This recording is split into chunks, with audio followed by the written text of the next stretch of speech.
Hello મિત્રો, જય શ્રી કૃષ્ણ. મારી હોમ કુકિંગ રસોઈની ચેનલમાં તમારું સ્વાગત છે. આજે હું લગ્ન પ્રસંગમાં બનતી ક્રિસ્પી અને ટેસ્ટી વેજ કટલેટની રેસીપી શેર કરવાની છું. આ રેસીપી ખાસ કરીને દરેક પ્રસંગમાં અને બધા જ રેસ્ટોરન્ટને હોટલમાં બનાવવામાં આવતી હોય છે. અને આ કટલેટની રેસીપી હું મોલ્ડ વગર હાથો વડે આકાર આપીને બનાવવાની છું. આ રીતથી તમે કટલેટ બનાવશો તો તમારી કટલેટ એકદમ પરફેક્ટ રીતે ટેસ્ટી, ચટાકેદાર અને ક્રિસ્પી બનશે.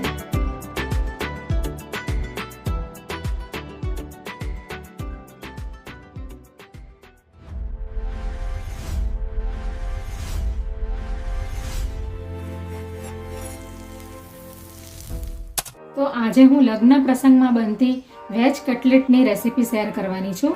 તો એના માટે મેં 250 ગ્રામ જેટલા બટાકા બાફીને લઈ લીધા છે, છૂંદો કરીને. એ આપણે એક મોટા બાઉલમાં નાખી દઈશું. આ રીતે બટાકાને છૂંદો કરીને લઈ લેવાના. હવે આપણે એની અંદર આ બાફેલા વટાણા છે એ અંદર નાખી દઈશું.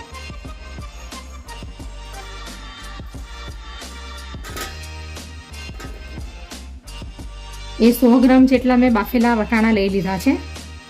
અને આ એક ગાજરનો ટુકડો છીણીને લઈ લીધો છે.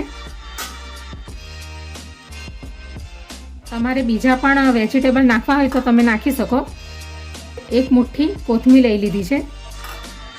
હવે આપણે બટાકાની અંદર વેજીટેબલ્સ નાખી દીધા છે. હવે એની અંદર 1 ચમચી જેટલું આદુ મરચાંની પેસ્ટ નાખી દઈશું. હવે આપણે આ મસાલા અંદર નાખી દઈશું.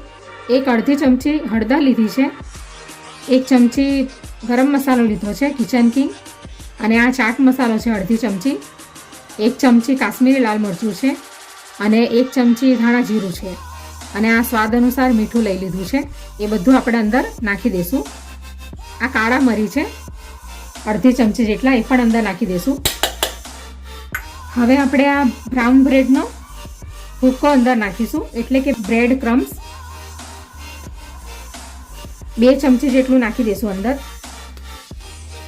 હવે અડધો લીંબુ છે એ નાખી દઈશું. હવે તમારે અડધી ચમચી ખાંડ નાખવી હોય તો તમે ખાંડ નાખી શકો.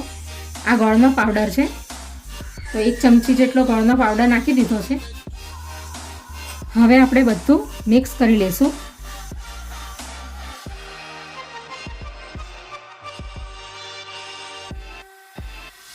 એકદમ બરાબર આપણે એને મિક્સ કરી લેવાનું છે. તો આવી રીતે આપણે બધું મિક્સ કરીને બરાબર એનું મિશ્રણ કરીને તૈયાર કરી લઈશું.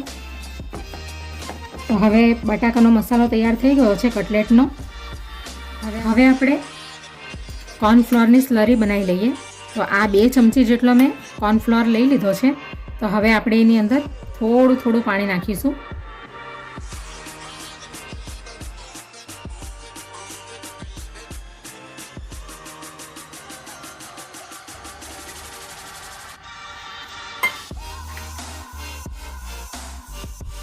તો આ ટાઈપની આપણે સ્લરી તૈયાર કરી લેવાની. આ ટાઈપની. હવે આપણે કટલેટ શેપ એને આપી દઈશું. તમારી પાસે મોલ્ડ હોય તો એની અંદર તમે આ કટલેટના મિશ્રણને તમે આવી રીતે દબાવીને શેપ આપી શકો. પણ આપણી પાસે મોલ્ડ ન હોય તો આપણે આવી રીતે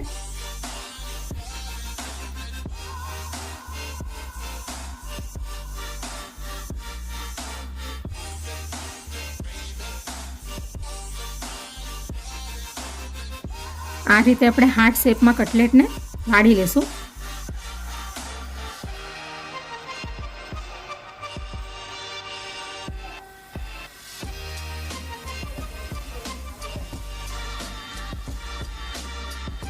આ રીતે આપણે હાથથી કટલેટને શેપ આપી દઈશું. આ રીતે આ મોલ્ડ વગર આપણે હાથેથી આવી રીતે હાથનો શેપ આપી દેવાનો. આ રીતે આવી જ રીતે આપણે બધી કટલેટને તૈયાર કરી લઈશું.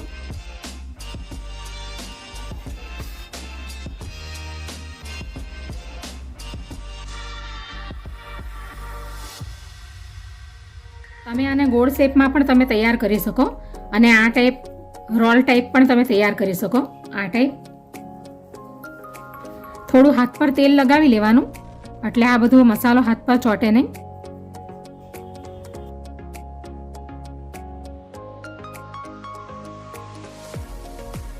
તો બીજી કટલેટ પણ તૈયાર થઈ ગઈ છે. આવી જ રીતે આપણે બધી કટલેટને તૈયાર કરી લેશું.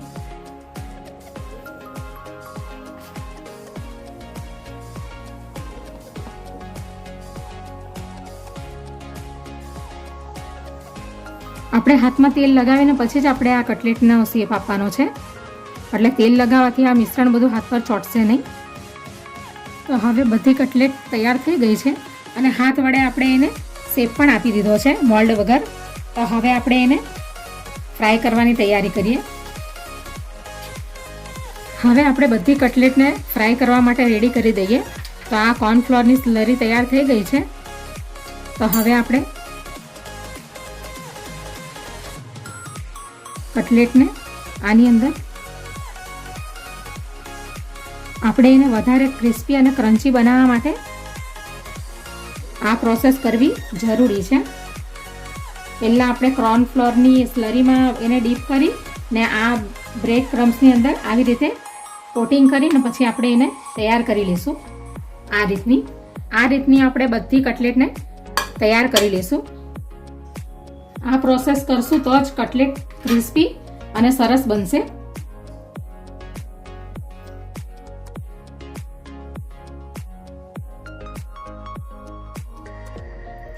આ રીતની આપણે પ્રોસેસ કરી લેવાની.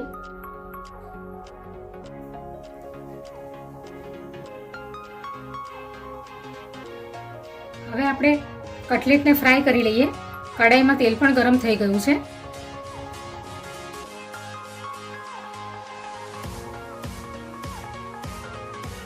આપણે ગેસને મીડિયમ ફ્લેમ પર જ રહેવા દેવાની છે.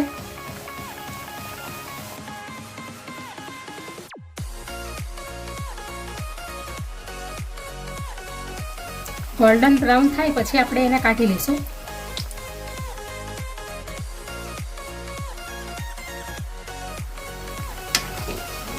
તો હવે કટલેટ તૈયાર થઈ ગઈ છે અને ગોલ્ડન બ્રાઉન પણ થઈ ગઈ છે. તો હવે આપણે એને ડીશમાં કાઢી લઈશું.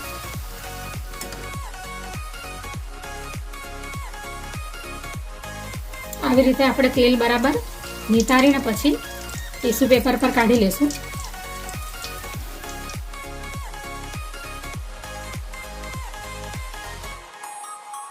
આ રીતે આપણે બધી કટલેટને ફ્રાય કરી લઈશું.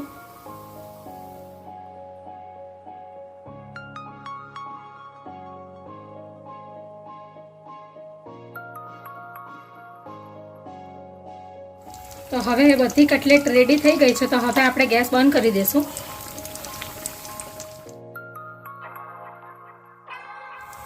અને આપણે ડીશમાં કાઢી લઈશું.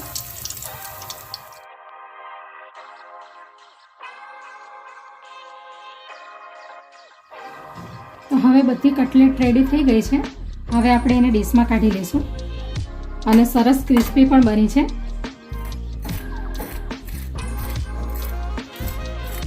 સરસ એકદમ ક્રિસ્પી બની છે અને અંદરથી એકદમ નરમ. તો હવે આપણે એને ડીશમાં કાઢી લઈએ.